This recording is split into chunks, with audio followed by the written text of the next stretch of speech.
gentlemen. I think I know most of you, but for those I don't, my name is Leslie Notero, and I have the honor of being the mayor of the beautiful city of Bel Air Beach. Welcome you tonight to the Candidates Forum. Our 6 candidates for the city council positions are here to participate in this forum, which is run by the League of Women Voters. They determine the format, the rules, etc. So I will turn it over to the moderator from the League of Women Voters, and thank you for doing this for us. This is what we're all about. So we're delighted to be here to help this part of making our democracy work.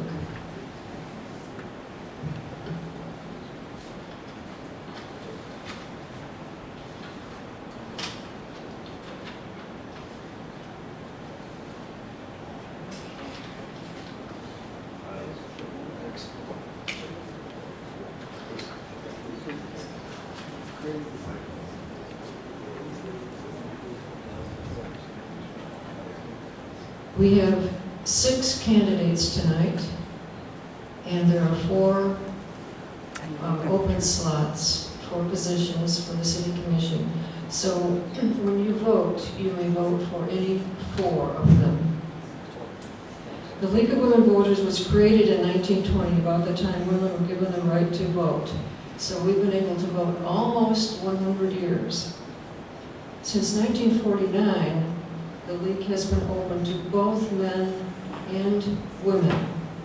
We've even had men as presidents of local leagues. The League of Women Voters strongly supports the electoral process, encourages voters to educate themselves prior to voting, and to encourage all others qualified to vote. For the this is for the March 13th election, and the registration deadline is February 12th. The vote is on a Tuesday. The deadline for registration is on a Monday.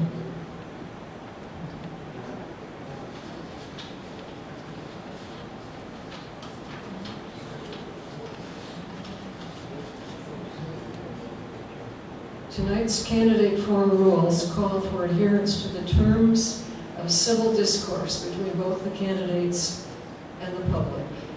It is in that spirit that we are here, so everyone can engage in a vital part of our democratic process, a civilized discourse of important issues confronting our community. To put that in very simple terms, we respect everyone's dignity and hope that everyone else will respect everyone's dignity. Our forums are educational, not political. This is a municipal election. Please turn off cell phones. If you have your cell phones, we would appreciate that.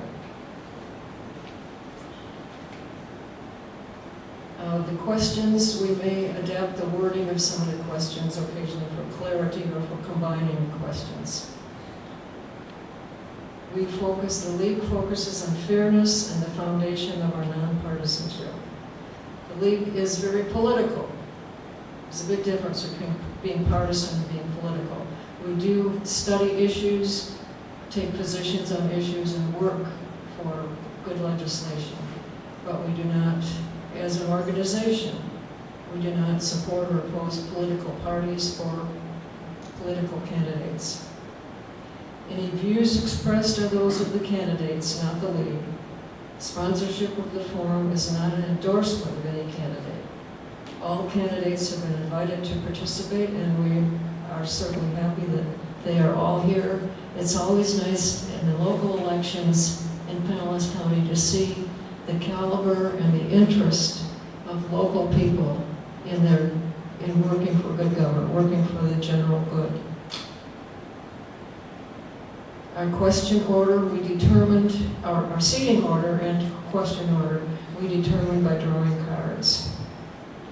And with each question, a different person will go first.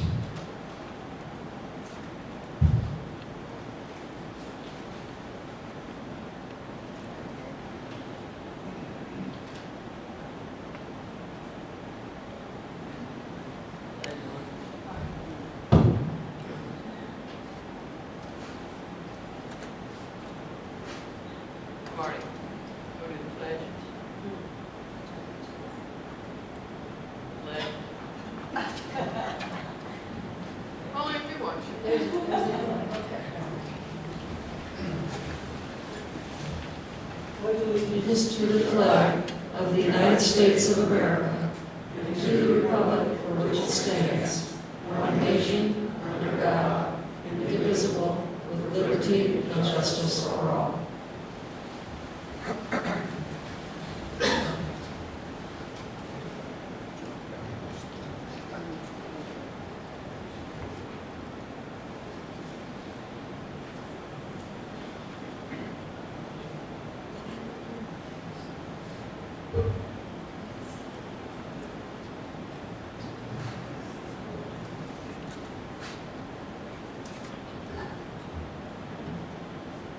The first question, what do you think is a fair representation makeup of our city council? Mr. Bean. I'd like to first thank the citizens for being here, the League of Women Voters for doing this forum, and the mayor. Fairness of the council would be that we have a decent, I had to be the first tonight. They hadn't done this since '04. But we've got a good cross membership of the city that has come forward.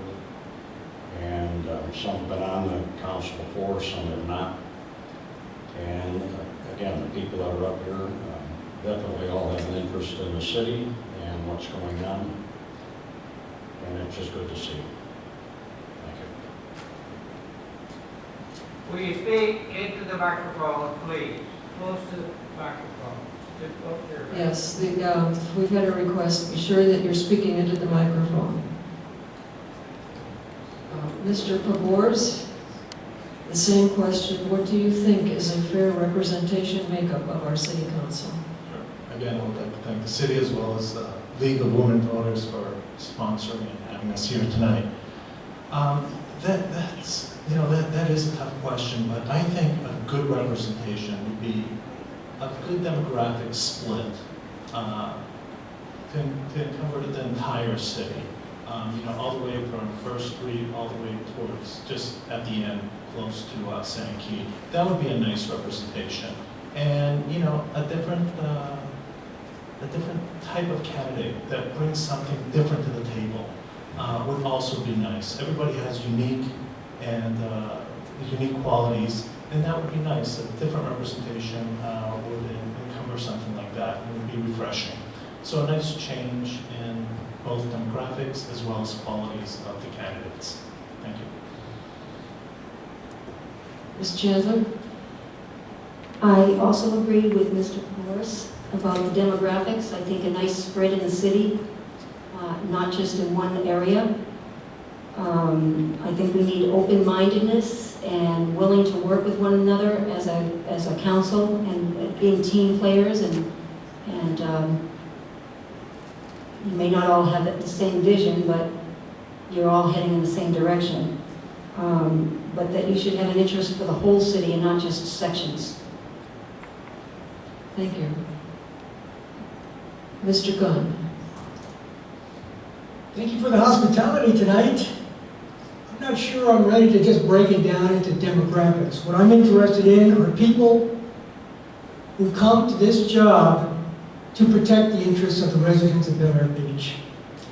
You need to have skill sets to look at the issues, do their homework, research, think about what the issues are. And they need to be prepared to do their homework and come to work prepared to make decisions. They need to be accountable to the residents. They need to be responsive to the inputs of the residents. And they need to seek the inputs of their constituents. We need people with fresh ideas and a shared vision of where we need to take Bel Air Beach in the future. Thank you very much. Thank you. Ms. Shirley? Ms. Shirley? Yes, thank you. Well, I see it that we do need to have good representation of all the areas of the town. Unfortunately, we don't have a lot of representation of south of the light, which would be important if we could find someone that would step up down there. in addition, I think we just need a fresh vision. I think that we're stagnant. We're seeing the same people step up to the plate, and we need fresh blood, fresh ideas, a new vision that will focus on our mission statement and uphold the values of our properties, which we are lacking on. Yeah, woo! Okay, excuse me. I know you might, the audience might be enthusiastic for something that someone says or for one particular candidate, but when we talked about respecting the dignity of everyone, that means that we do not welcome audience participation.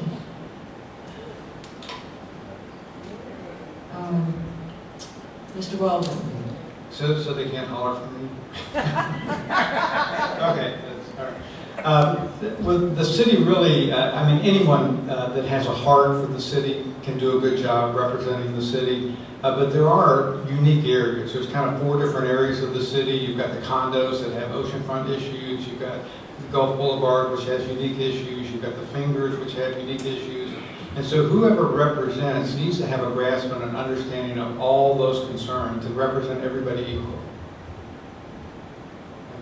Thank you.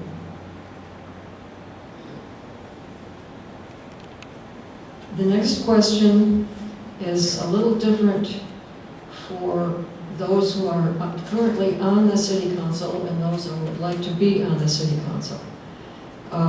So if you are currently on the city council,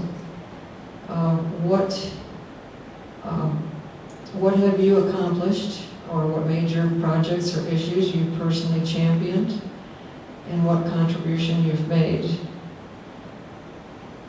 And if you're not currently on the council, what new or reoccurring issue you would champion, and how would you do that? In 1 minute. We'll begin this set of questions with Mr. Pavor. The issues that really run and that I really would like to concentrate on are public safety.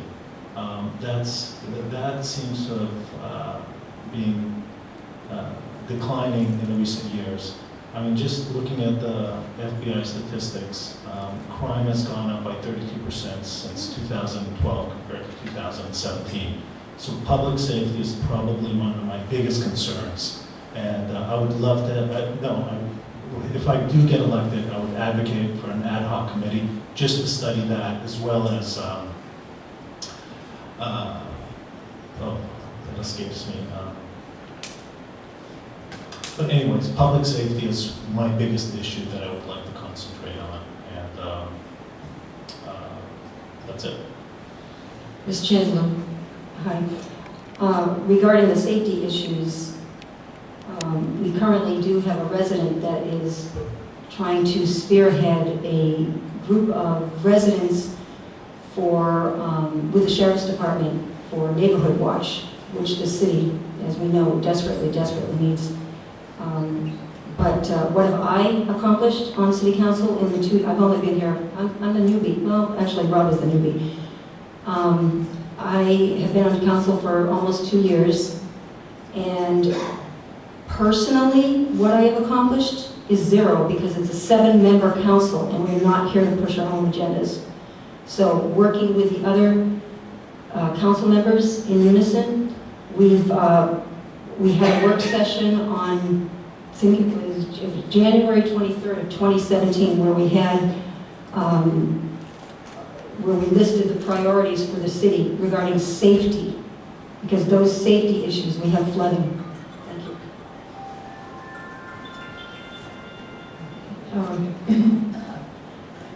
If you haven't yet, please turn off your phones. Thank you.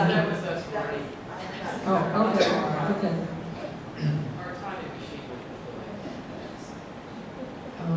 Mr. Gunn?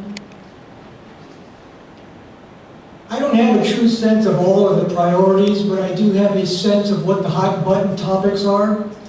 I see crime and community safety as a topic, code enforcement as a topic, enhanced property values, traffic congestion is a big one, and strategic planning. So I don't have all the answers, but I know the topics. What we need at this point is we need inputs from the residents regarding priorities and ways of dealing with these issues. So the possibility is maybe spin up a citizens advisory group to the council itself, which priorities to set. Thank you very much. Ms. Shirley? I likewise see a number of open issues or items that should be addressed, but again, it's back to representing the residents and seeing what they would like to see, what they would like us to do as council members. But what I see is foremost, being most important, is the infrastructure. We need to invest in our infrastructure. It's deteriorating, and we've got major problems within the city that need to be addressed.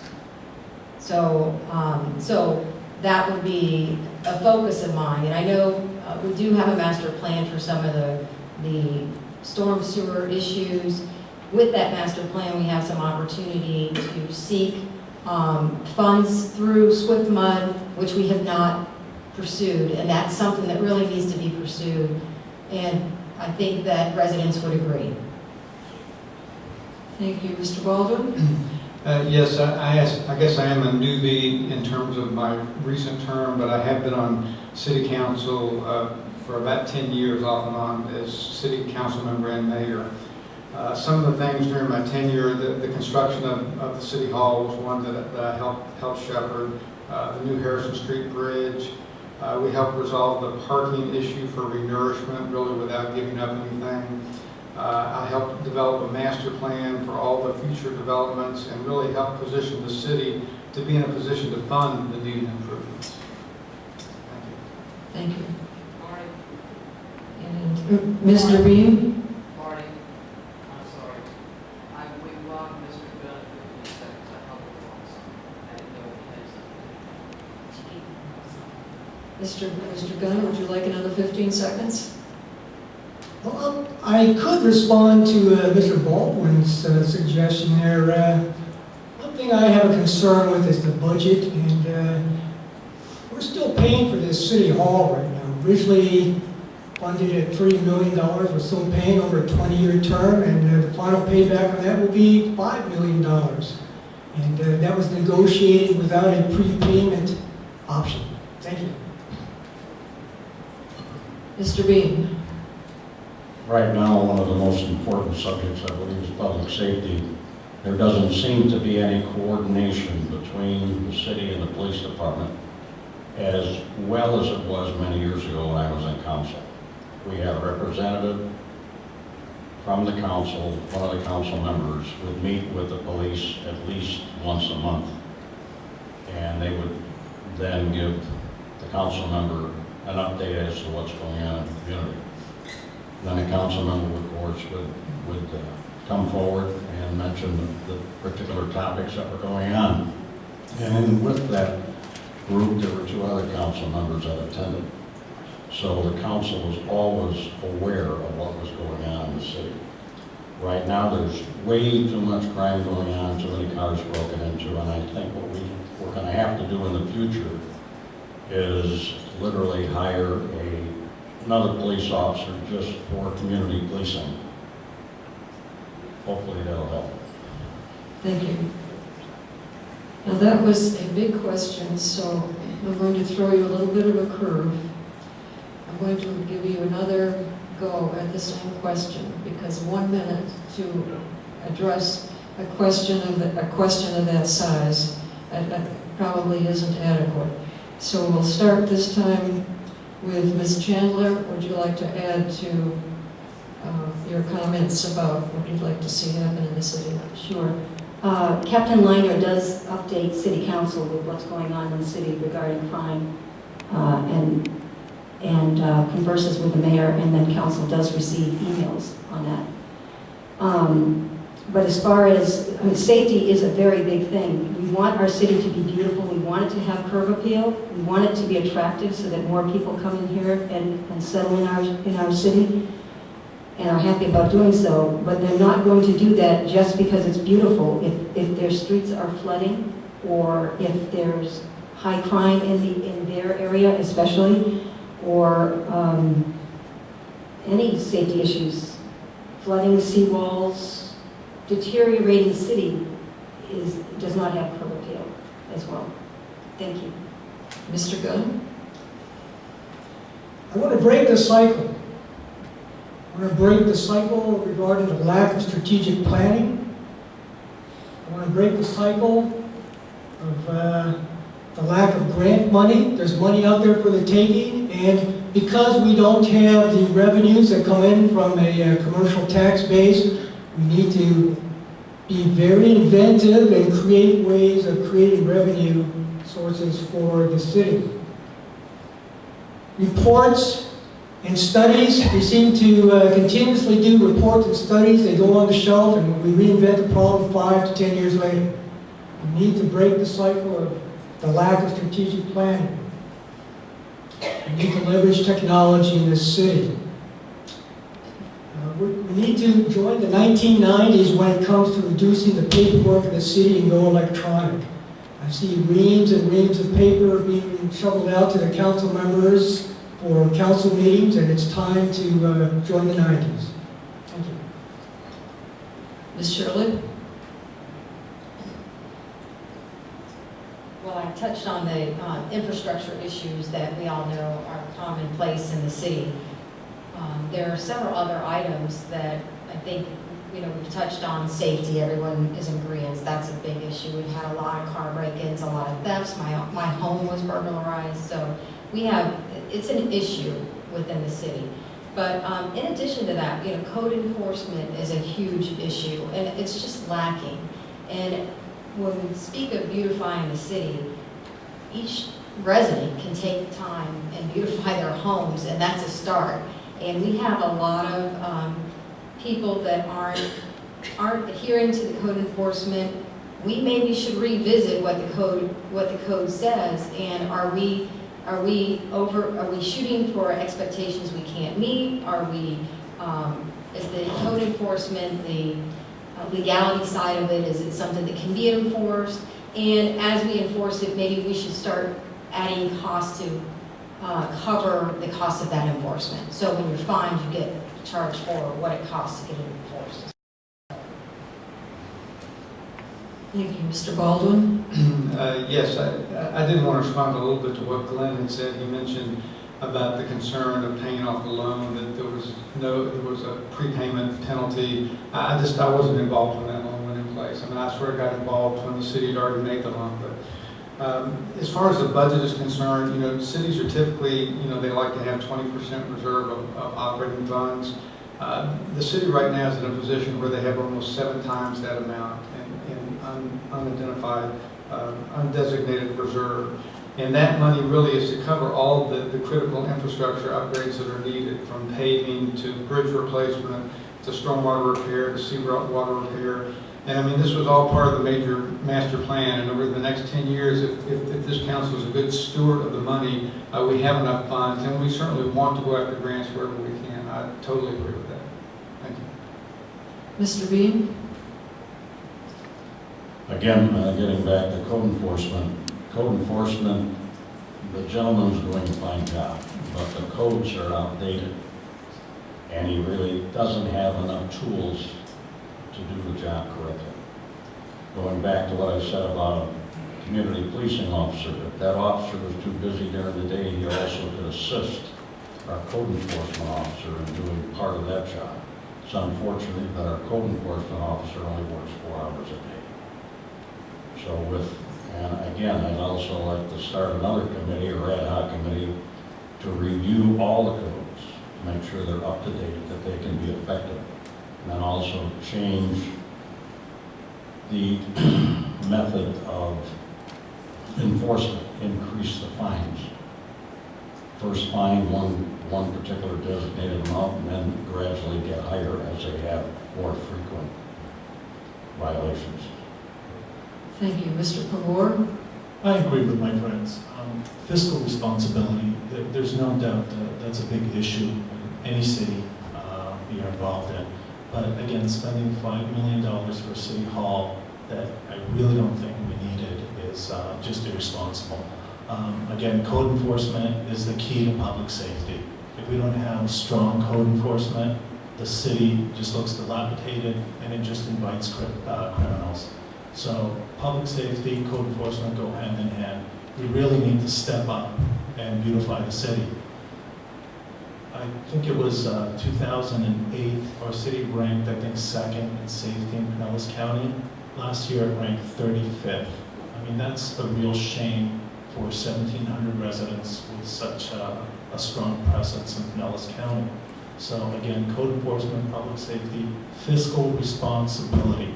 We need it. I mean, we could have 7 times the reserves, but they're not putting them to use. I mean, our streets are flooded.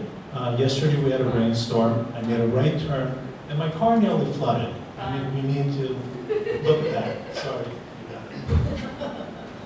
Okay, a very specific, much more specific question. 20 seconds, and I don't know if that's street or avenue, has standing water on both sides. This water has been observed to contain live larvae, which could be hazardous to our health. To eliminate this, it can be done by proper pitch and outlet. Would you please comment on that? Mr. Gunn. The health and safety, the health and safety of our residents is paramount and should be a primary consideration for anything we do. I'm not a biologist, I'm not a doctor, so I'm not actually sure of what all is entailed in that issue, but just like anything else, we need to research the issues, do our homework, and be prepared to take whatever required action is necessary to protect the safety and well-being of our residents. Thank you. Ms. Shirley? Yeah, I'm aware of that situation. I actually drove through it last night, and it's right at Bay Shore on 22nd. It's a problem. The outfall of the storm sewer is completely clogged with barnacles and oysters, and we're not maintaining our storm sewer system. We have the system that works. We need to clean it. We need to maintain it. It's pretty simple. It's not a big issue, as long as our staff does what they need to do. Thank you. Mr. Baldwin? Yes, I'm also aware of that. We have flooding issues really throughout the city, and we had Doolin Associates do a complete detailed stormwater analysis of all the improvements that need to be made. And we have those prioritized. Really the biggest issues right now are at 1st and 2nd Street, 7th and 8th, and also 12th and 13th, and then Harrison and Belle Isle. So we have considerable issues relating to flooding. All of our stormwater has been in place for over 50 years. And we do have a program, and that program needs to be followed and implemented to solve all the issues relating to priority. Thank you. I'd like to make a comment. Excuse me? I didn't see who heard that. Oh, I'm sorry, did we hit everybody on that? No, we have Mr. Beam. As far as the flooding, it goes back for 16 years that I've been there. It's nothing new. Why it has been left sit all these years with minimal repair or maintenance is beyond me. But in recent years, yes, the study has been done. But the cost of it is outrageous. Fortunately, the new interim city manager has made strides on 2nd Street by raising the outflow. And we're going to try to see what's happening there. I've had a couple of meetings with him and talked about it. So we'll see what happens in the near future, and then we can follow that pattern to the rest of the city if necessary. Thank you. Mr. Pavor? Sure. Again, that's a real concern. Stagnant water is very dangerous and can be disease-forming. again, we have to get our priorities right. We've done I've been here since 1995. As long as I can remember, there's been flooding. We need to get our priorities straight. We need to fix what should be fixed for the safety of our residents. Instead of, fancy city halls and other projects, we need to look at flooding first and foremost, as well as public safety. Again, our priorities need to be looked at the most significant aspects that will affect our city first, and then we can look at the other stuff. So, in closing, stagnant water is not only flooding, it can also be due to code enforcement issues. People might have ponds in their homes that are just being left unkept, and that can also be an area of concern. So again, code enforcement and our priorities. Thank you. Ms. Chandler? Marv is correct with Lynn Reeves, our community service director / interim city manager, is following up on that, and as Councilmember Baldwin had stated, we do have a plan in place, and I was going to mention the same thing, so at the risk of repeating myself, unless you'd like me to, but we have cleaned some drains, and we have a lot of drains because we're a coastal city, so it's happening, but it is happening slow, but it is happening, and we're implementing a new program down on the 2nd Street, which seems so far to be doing well. So once that goes on, then we can move forward from there. It's a process, but it's happening. Thank you. The next question, what one thing would you do? Oh, first, I want to check the people who had a concern about hearing. Are you able to hear? Thank you. Thank you. What one thing would you do? What one thing would you do to raise property values in Bel Air Beach? And this would be Ms. Shirley. Well, it gets back to the property values are directly affected by the surrounding community. And our property values are probably the lowest beachfront property values in the area, although we claim to be a primary beachfront community. A lot of that has to do with the lack of code enforcement, the lack of enforcing code, coupled with the city's infrastructure just failing. There's so many necessary repairs that have to take place. So those are my hot buttons and focus areas to help us improve our property values. Thank you. Mr. Baldwin, what one thing would you do to raise property values in Bel Air Beach? Well, I guess the best thing I would say is that I would keep doing what we're doing. I went through and did an analysis of 7 beach communities, Bel Air Beach, North Reddington, Reddington Beach, Reddington Shores, Madeira Beach, Indian Rocks, and Clearwater Beach. And Bel Air Beach is currently the second highest median home value and the second highest median list price for properties in the area.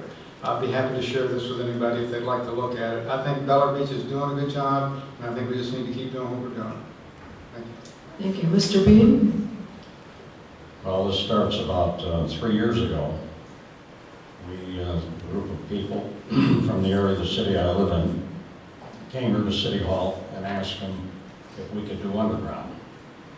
And we had a survey, or not a survey, but it was a vote taken, and the city residents wanted to find out what the cost was. So 3 years ago, we came to the city and asked them, well, could we do undergrounding or start it or investigate it? And they said, well, no, you're on your own. So 3 of us went to other cities, got the information, brought that back to the city, and hopefully that undergrounding project in Bellevue Island Estates will be completed within 1.5 years. So that's what I'd like to see happen, because the increase in the price of the homes will be at least 10%, if not more, in comparison to Belle Isle, which is another section of the city. Thank you. Mr. Pavor? Again, this is such a multifactorial aspect to this question, but I think the single most important thing is code enforcement. Again, there's several homes that are abandoned in Bel Air Beach, and I can't tell you how they probably drive the price down. So if you tighten up code enforcement, it would inadvertently or advertently beautify the city. So I think that's probably the single most important thing. The second most important thing I feel is public safety. Those two together will probably increase property values more than anything else. Thank you. Thank you. Ms. Chandler? Well, I think we're all in agreement that lowering the crime and code enforcement, and I had made some notes while we were talking, while others were talking. I like the idea of reviewing the code book. I think that's an excellent idea. So those are some things that should definitely be done, and that would more than likely work towards improving our property values. But we also want to improve our property values without raising our taxes. And we have to realize that some of these things, we know that all of these things cost money. So we have to be strategic, which is why we have these work sessions and decide where and when we have to place money and do what projects and decide what we're going to do, when we're going to do it. Because we want to improve our property taxes, but we don't want to raise our taxes. Thank you. Mr. Gunn? In 2016, the magazine Beach Scene did an article and rated the property value increases of all 11 beach communities in Pinellas County. Bel Air Beach rated number 9 out of 11. Indian Rocks Beach was number 1 at 11% growth rate. This goes to the heart of strategic planning. If I take a drive down Gulf Boulevard, what's the common thread that I see in this? Beautification. And one of those issues is, as the residents are starting to get involved in undergrounding of utilities, goes right to the heart of safety, reliability, and beautification. I think it all ties into those three issues in strategic planning. If we can focus on those things, we will raise and increase our property values in Bel Air Beach. Thank you. Next question, and Mr. Baldwin will answer this first.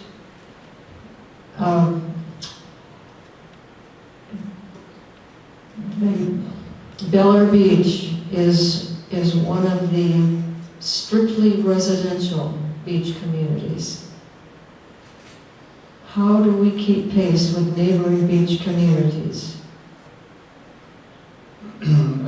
Okay, thank you. First, I'd like to mention that over the last 12 months, Indian Rocks home values have increased 8.7%, and Bel Air Beach has increased 10.3%. I'd be happy to share this. As far as keeping pace with the other communities, Bel Air Beach is unique, just like the Reddingtons. We don't want to be like the other communities. We are residential. We come home to the beach.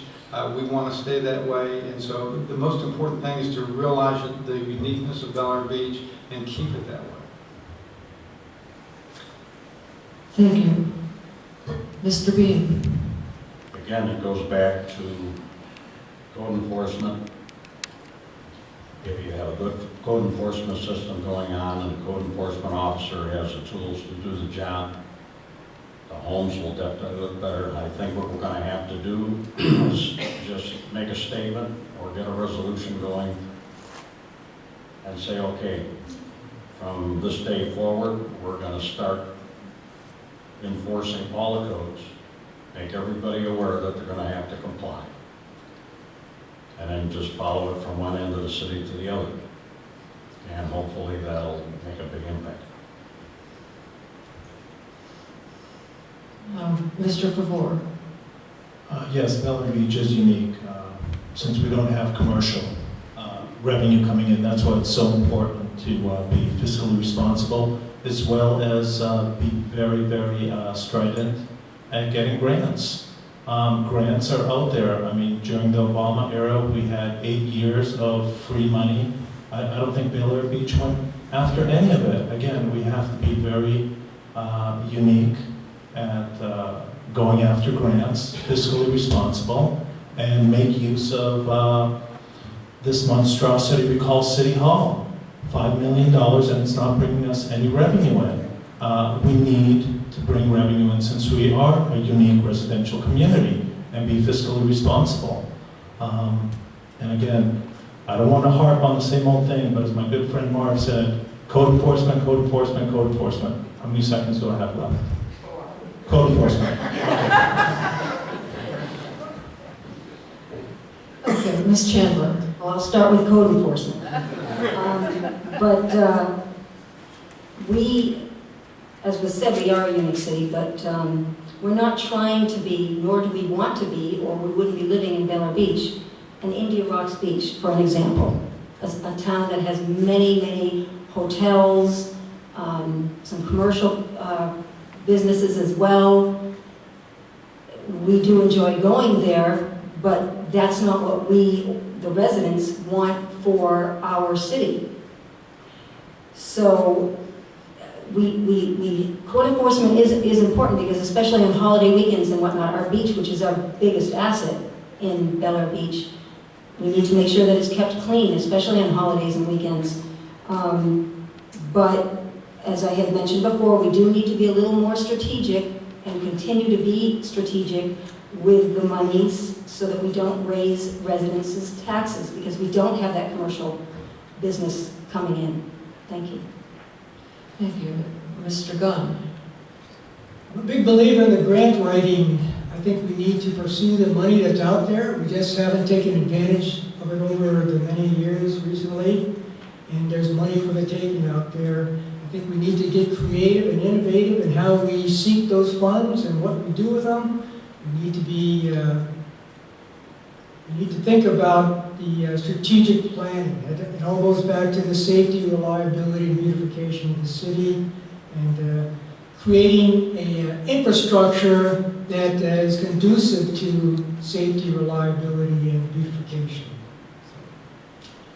I think we need to tap into our citizens to help us figure out what the priorities are and what other innovative ways there are out there of seeking funds to beautify the city. Thank you. Thank you. Ms. Shirley. Okay, so I do agree we are a unique city, and what makes us so unique is that we have several private beach accesses, thanks to the relationship we have with Bel Air Shores, and we really need to protect that relationship. And by being sure that we're good neighbors and that we're doing what we're supposed to be doing in our agreements with them. We have 13 private parks in the city. That's beautiful, that's great, and that is something that's unique that you don't see in other beach communities. And I've heard several comments, no commercial properties. Yeah, we don't have restaurants, but we do have the Bel Air Beach Hotel. You know, we do have many tax dollars coming in from, there's another little resort down by my house. I'm not sure the details on it, but you know, those drive some bigger tax dollars than the private residents do. But what makes us unique is we have a private beach access, and we need to be good neighbors to Bel Air Shores. Thank you. Okay, the next question, and Mr. Bean will be the first to answer. How do you feel about the complete street proposal for West Bay Drive that will narrow the width of the drive lanes to be less than 12 feet wide as presented by Forward Pinellas to allow a bike and pedestrian lane and landscaping? How do you feel about that? Are you for or against, or are you still pondering it? I was at that meeting in Largo, and it seems Largo is interested in it, and from what I heard, Bel Air Bluffs is not interested in it, and I don't think we should be either. There's no benefit whatsoever in that traffic plan to help us at all down there. We've had all this construction in Clearwater that's completely tied up this area, and if they narrow the lanes, you're going to have nothing but vehicular traffic problems all the way down in front of our area, worse than what it is now. There's 1,700 people out here at various busy times of the year, and we need to go into Largo. We need to travel around, go shopping, doctors, whatever. We can't afford to have that that particular plan put in place. Thank you. Mr. Pavor? I agree with Marv. I'm against that, the narrowing of the street for several reasons. One, it's going to just cause tremendous traffic congestion, not only after the road is built, but during the construction. It's going to be a logistical mess for emergency medical services going to Largo Medical Center. It's going to cause havoc with us if Clearwater Beach, that corner lot that used to be the Holiday Inn, if they start building the resort there, we're going to have traffic going north and then traffic going east. It's just going to be horrible. We're going to have to go all the way to Indian Shores, Indian Rocks, to get off the island. So again, adamantly against it. Thank you. Ms. Chandler? I am also against it, and when they came to City Council, gave us a presentation, before they spoke, we were under the idea that we had a say at that time, and we didn't. So I think the majority of us felt that we were misled, and that we didn't really have a say in it. I am very much against it. You narrow the streets, and then you have these big trucks making deliveries, and now they have less of a lane, plus they have their mirror clearance. I can see many more accidents, more congestion. This is our primary entrance to the city and exit to the city from the mainland. I'm dead set against it. Thank you. Mr. Gunn? As I stated earlier, traffic congestion is definitely one of my hot-button topics. We need to decide on the priorities. I also attended that meeting at Largo regarding the complete streets. And my takeaways from that is, as always, you need to think about the law of unexpected consequences. Narrowing streets to slow down traffic, to invite businesses in the Largo area. Does that serve us? I'm not quite sure. I think it's a self-serving issue for Largo, and they stated that very up front. They didn't seem to be interested in Bel Air Bluffs or Bel Air Beach. Mr. Beeman and I also reminded them that we're out here at the end of the whipsaw. We have a huge portion of our community that is still working and commuting through that area, and because we don't have the businesses in this area, we are basically extended residents of that area because we cross the bridge and do all our shopping over there. Thank you very much. Thank you. Ms. Shirley? Yes, I likewise oppose the narrowing of the streets. There is, on any given holiday, good weather day, it's nearly impossible to access Bel Air Beach Bridge because of the road backup. And that's before they start narrowing and slowing speeds. I think they talked about taking the speed limit to 25, so that's going to be a big burden as well. And I understand why Bel Air Bluffs is against it, because what's going to happen is we're going to hit that light and we're going to cut through Bel Air Bluffs to get out of the congestion and the traffic on our way out. I happen to have an office in Bel Air Bluffs, so it works for me, but it's a potential issue for our residents getting to and from work every day. Thank you. Mr. Baldwin? Yes, it's a horrible idea. I mean, one of the biggest challenges that this city faces is traffic, really from unrestrained development on Clearwater Beach. When Governor Scott a few years ago lifted the requirement for concurrency, which basically said that the infrastructure needed to be in place before development could proceed, it just opened the floodgates between that and Dr. Beach or Mr. Beach or whatever. But it's the biggest impact to our quality of life, and all these other smart streets are just, they're fixes for a bigger problem that we need to deal with and address, which really is the traffic concern coming from Clearwater. Thank you. It's time now for the closing statements, and the closing statements will be in reverse order of the questions as we've been doing them. So Mr. Baldwin will be first, and you'll each have 1.5 minutes for your closing statement. Mr. Baldwin? Thank you. Let me say first that I love Bel Air Beach. I first came here in 1959 with my dad, and we lived on Treasure Island for a couple of years. I went to Gulf Breezes Elementary, and it always was a dream of mine to come back here. And we moved back here 14 years ago, and really I'm so proud of this city, and it was an honor to get involved. I've been involved with City Council most of the time that I've been here. And again, I think that Bel Air Beach has a lot to be proud of. We do rank right up in terms of taxes, in terms of home value with all the other beach communities, and yet we're residential. We don't have all the issues. We have the best of both worlds. We can go to anything we want to go to in 5 minutes either way, but we can come home to Bel Air Beach. And I just, I still feel like I can add some value, and I really would like to, the kids that are coming, the children that are coming into Bel Air Beach, I hope that we can provide a city that they'll want to come back one day. And I ask for your vote and would love your support. I'll work hard for you. Thank you. Thank you. Ms. Shirley? Yeah, I first moved to Bel Air Beach in 2000, and I had 2 young children. They grew up on the beach. It's just a wonderful place for kids to live. It was very safe and secure. We've seen a lot of changes happen throughout the years, and I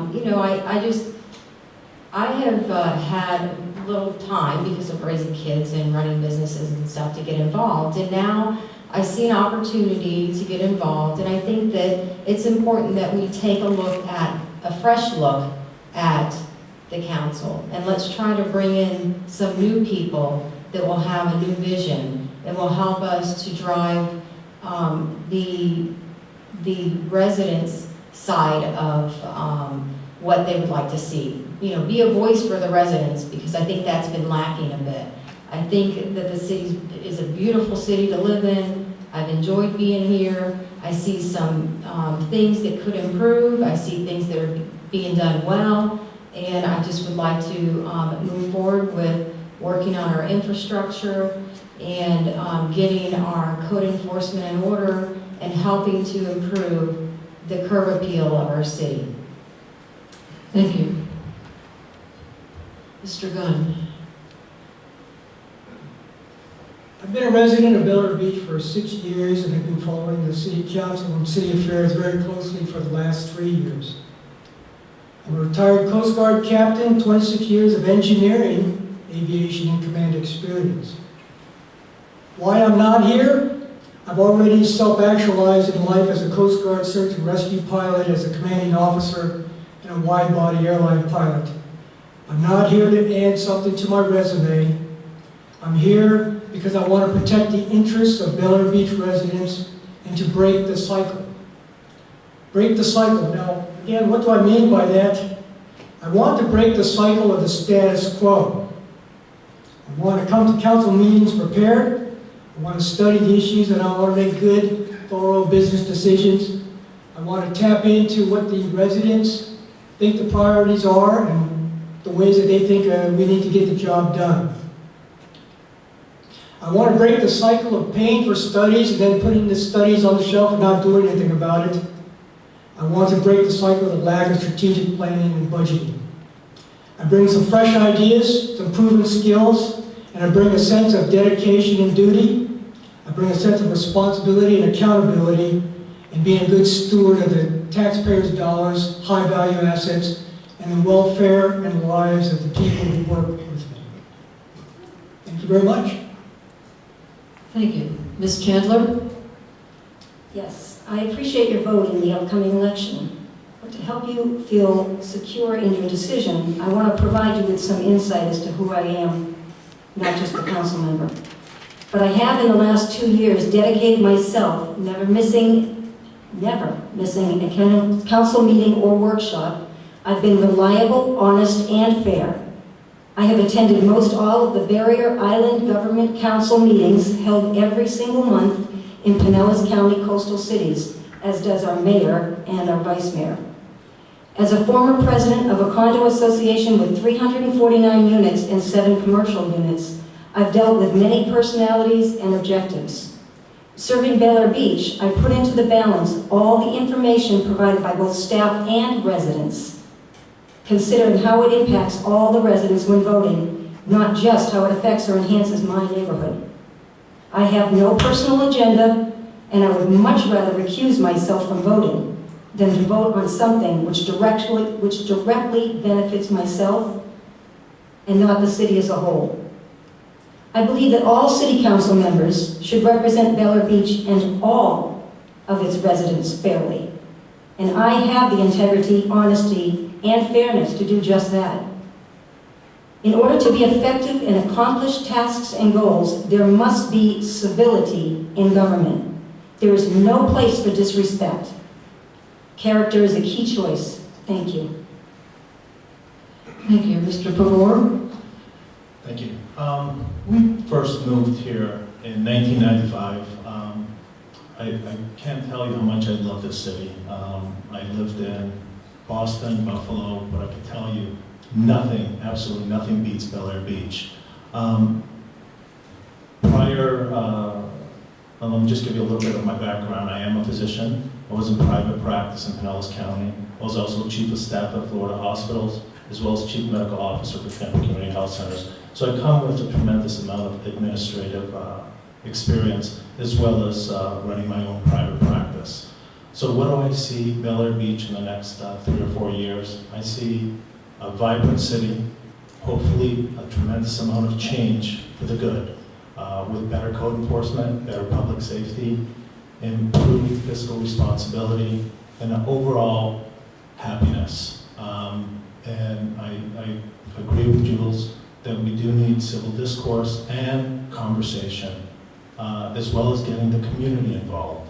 I mean, we're representing the residents. If we don't hear their voices, I don't mean a 30-second snippet at a council meeting. I mean, really hear their voices and concerns. That's what we need. We need conversation, we need to listen, and we need change and to move forward in a positive, constructive way. And that's what I'm here to offer. Thank you. Thank you. Mr. Beam? My wife and I moved here 16 years ago. I got involved in city council in 2004. I was on code enforcement in 2002, and then I was off council for a couple of years and then got involved in the variance committee to this date. And I've been involved in various ad hoc committees for the last 3 to 4 years. My wife and I love the city. We moved here because her mom was here. And we've invested a lot, as everybody has in the city. I've seen some decline, and just recently I've seen some things kind of take hold. But the thing that I really noticed most is the passion that the new members that have come forward recently have given. A lot of interest, a lot of concern, a lot of dedication, where things have been stagnant for a number of years, things are finally taking hold again. So this is why I'd like to get back on the council to work with these people to move the city forward. A lot of people have said a lot of nice things up here. I'm willing to work with them.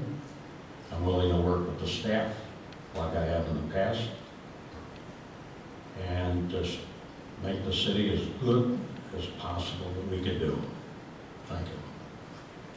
Thank you. I have just a couple of closing comments.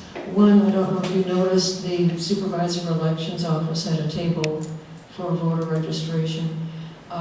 We are fortunate in Pinellas County to have a very user-friendly website for the supervisor of elections. Just go to www.votepinellas.com, and there's a wealth of information about elections and candidates.